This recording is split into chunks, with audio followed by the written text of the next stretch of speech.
আনন্দিত থাকুন, সবসময় আনন্দে ভরপুর থাকুন। কিন্তু আনন্দে থাকার জন্য আনন্দের উৎস থাকতে হবে, উপকরণ থাকতে হবে। প্রথমত হলো যে ফ্যামিলিগতভাবে আপনি কতটুকু আনন্দিত বাল্যকাল থেকে।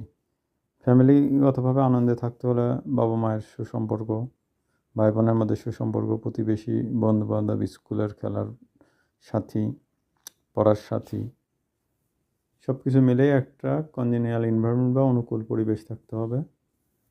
তখন আপনার মেন্টাল হেলথটা সুন্দর হবে এবং এটাই পরবর্তীতে ধাপে ধাপে বাড়তে থাকবে। আমাদের শারীরিকভাবে যেমন সচেতন পরিবারগুলো জন্মের পর থেকেই সন্তানের হেলথ অ্যান্ড হাইজিন, তার নিউট্রিশন, তার খাদ্য, তার বস্ত্র, তার বাসস্থান, সমস্ত কিছুতে একটা সচেতনতা এবং পরিচর্যা থাকে।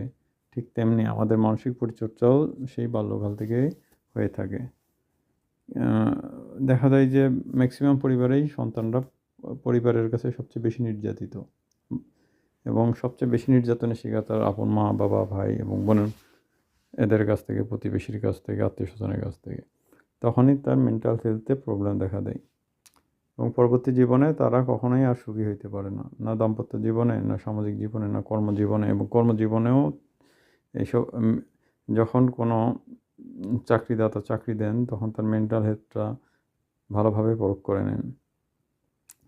সুতরাং এটা আমাদের জন্য খুবই একটা গুরুত্বপূর্ণ বিষয়। আর মেন্টাল হেলথের অন্যতম উপকরণ হলো সারাক্ষণ আনন্দে থাকা, ভালো থাকা। সারাক্ষণ আনন্দে থাকা, অপরন্ত ভরপুর আনন্দে থাকতে হলে আপনার যেটা দরকার ভালোবাসার মানুষ। সুতরাং সেই প্রিয় ভালোবাসার মানুষটিকে খুঁজে নেওয়ার দায়িত্ব আপনার।